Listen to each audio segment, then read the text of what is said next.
The cafe was one of those trendy spots with exposed brick walls and overpriced lattes. I sat at a corner table by the window, watching snow fall onto the London street outside, nursing my third coffee and checking my phone every 30 seconds. His profile said Marcus, 34, architect. His photos showed a guy with kind eyes and a nice smile. We'd been messaging for 2 weeks and he seemed promising. Smart, funny, asked actual questions instead of just talking about himself. The date was supposed to start at 7. It was now 8:45. I'd texted 3 times, "Hey, running late? Everything okay? I'm at the table by the window if you're here." No response. Read receipts showed he'd seen them all. The waiter had circled by 4 times, giving me increasingly pitying looks. I'd ordered a salad I didn't want just to justify taking up the table. Around me, couples laughed over wine, friends caught up over dessert, and I sat alone, feeling the familiar sting of rejection. This was the 3rd time this year. 3 different guys, 3 variations of the same story, enthusiastic texting, plans made, then either ghosting or showing up for 10 minutes before claiming an emergency when they saw me in person. I knew what it was. My profile pictures were recent and accurate, but apparently reality never quite matched expectations. I wasn't model thin. I didn't wear makeup like an Instagram filter. I was just me. And apparently me wasn't enough. I was gathering my coat, ready to leave and preserve what remained of my dignity, when the door burst open. A little girl stumbled in, maybe 5 years old, wearing a puffy red coat and a knit hat with a pom-pom. Her face was streaked with tears, her nose running, her eyes wild with panic. "Mummy!" she wailed, looking around frantically. "Mummy, where are you?" The cafe went quiet. Everyone turned to look. The girl spun in a circle, sobbing harder. "I can't find my mummy. She was right there, and then she wasn't." A few people stood up, looking concerned but uncertain. The waiter hurried over, crouching down. "Hey, sweetheart, it's okay." But the girl backed away from him, crying harder, and that's when I saw the phone on the ground near my table. It must have fallen from her pocket. The screen was lit up with a background photo, the little girl with a woman who looked just like her, both grinning at the camera. I picked it up and stood. "Hey," I called gently, "is this yours?" The girl's eyes fixed on the phone and she ran toward me, grabbing it. "That's my mummy! I need to call my mummy!" But her little fingers were shaking too hard. She kept hitting the wrong buttons, crying harder with each failed attempt. I knelt down beside her. "Can I help you call her?" She nodded, tears streaming down her face. I took the phone gently. The emergency contact was labeled Mum with a heart emoji. I hit dial and put it on speaker. It rang once, twice, 3 times. "Please pick up," the little girl whispered. On the 4th ring, a breathless voice answered. "Sophie? Sophie, where are you? Mummy!" Sophie grabbed the phone. "Mummy, I'm lost. I can't find you. Oh, baby, I'm looking for you. Where are you? What do you see?" Sophie looked around, panicking. I don't know. There's tables and lights." I took the phone gently. "Hi, I'm Emma. Your daughter's with me in Bluebird Cafe on Kings Road. She's safe." The woman on the other end let out a sob of relief. "Oh, thank God. Thank you. I'm 2 blocks away. We got separated in the crowd. I've been running everywhere. I'm coming right now. Can you stay with her?" "Of course," I said. "Take your time. She's okay." I hung up and looked at Sophie, who was still crying but quieter now. "Your mum's on her way. She'll be here really soon." Sophie nodded, wiping her nose with her sleeve. "Do you want to sit down while we wait?" I gestured to my table. She hesitated, then climbed into the chair across from mine. Her feet didn't touch the ground. "Are you hungry?" I asked. "I have a salad I haven't touched." She shook her head, staring at the table. We sat in silence for a moment. Around us, the cafe slowly returned to normal chatter, though several people kept glancing over. "I like your hat," I said, trying to distract her. Sophie touched the pom-pom absently. "My mummy made it. She's very talented. She makes lots of things." Sophie's voice was still shaky. "She made my whole Spider-Man costume for Halloween. It had real webs and everything." "Spider-Man's pretty cool," I agreed. "He's the best," Sophie said with surprising intensity. "He saves people. That's what heroes do. They save people when they're scared." I smiled. "That's true." Sophie looked up at me with serious eyes. "Are you a hero?" The question caught me off guard. Me? No, I just helped you call your mum. That's what heroes do, Sophie said matter-of-factly. They help.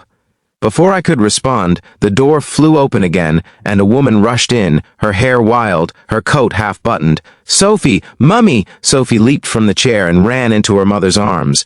The woman scooped her up, holding her tight, rocking back and forth. "Oh, baby, I was so scared. I turned around and you were gone. I'm so sorry. I'm so sorry. I got lost," Sophie said into her mother's shoulder.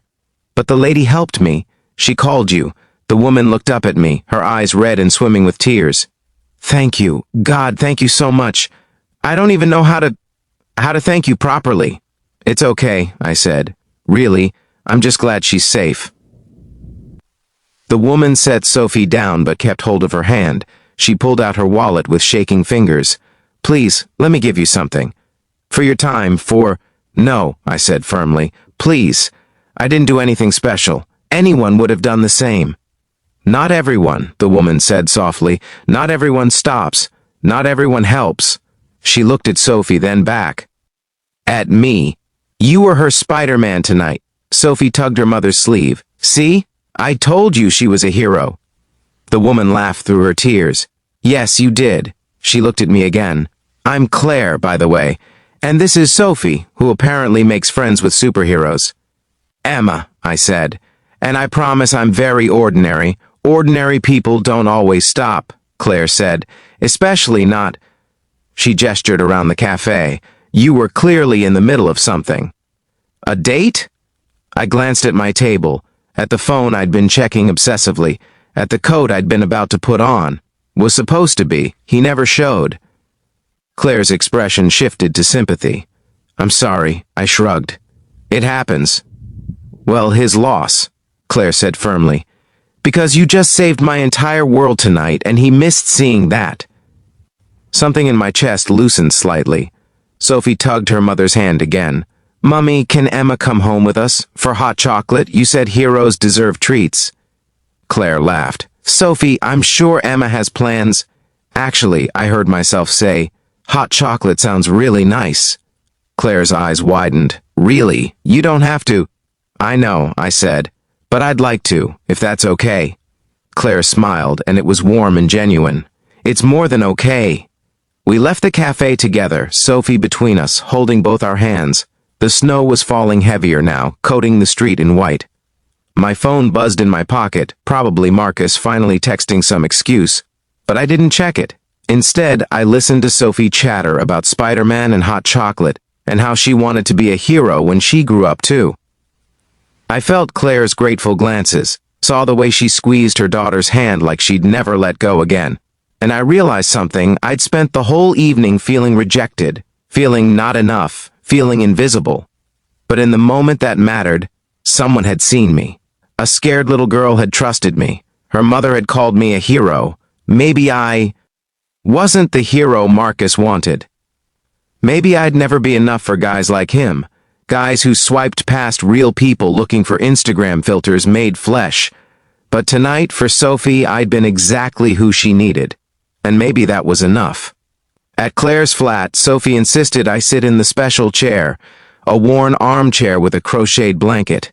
Claire made hot chocolate from scratch, the real kind with melted chocolate and cream. Sophie showed me her Spider-Man action figures and explained, in detail, why Spider-Man was better than all the other superheroes. "Because he's just a normal person who does good things," she said seriously. "Like you." When I finally left, 2 hours later, Claire walked me to the door. "Thank you again," she said. "I know I keep saying it, but—" "You don't have to," I told her. "Really, can I—" Claire hesitated. "Can I get your number?" "Not in a weird way, just— I'd like to stay in touch. Maybe coffee sometime? As a thank you, as friends." I smiled. "I'd like that." We exchanged numbers. Sophie gave me a fierce hug, making me promise to visit again. On the tube home, I finally checked my phone. 3 messages from Marcus. "Sorry, something came up, not feeling well." Maybe another time. I stared at them for a moment, then deleted the conversation. Deleted his number. Deleted his profile from my matches. Then I opened the new contact, Claire and Sophie, and I realized that I'd gone to that cafe looking for romance, for validation, for someone to see me and think I was worth showing up for. Instead, I'd found something better, a reminder that being a good person matters more than being the right person for someone who never deserved me anyway. My phone buzzed again. A text from Claire. Sophie wants you to know that Spider-Man says thank you too. And so do I. Really, you were our hero tonight. I smiled and typed back, anytime. Tell Spider-Man I'm honored. Same time next week for hot chocolate? It's a date. And just like that, a terrible blind date had turned into something better than I could have imagined. Not romance, not validation, just friendship, just kindness, just the knowledge that sometimes, when you show up for others, the universe shows up for you too, even if it's not in the way you expected.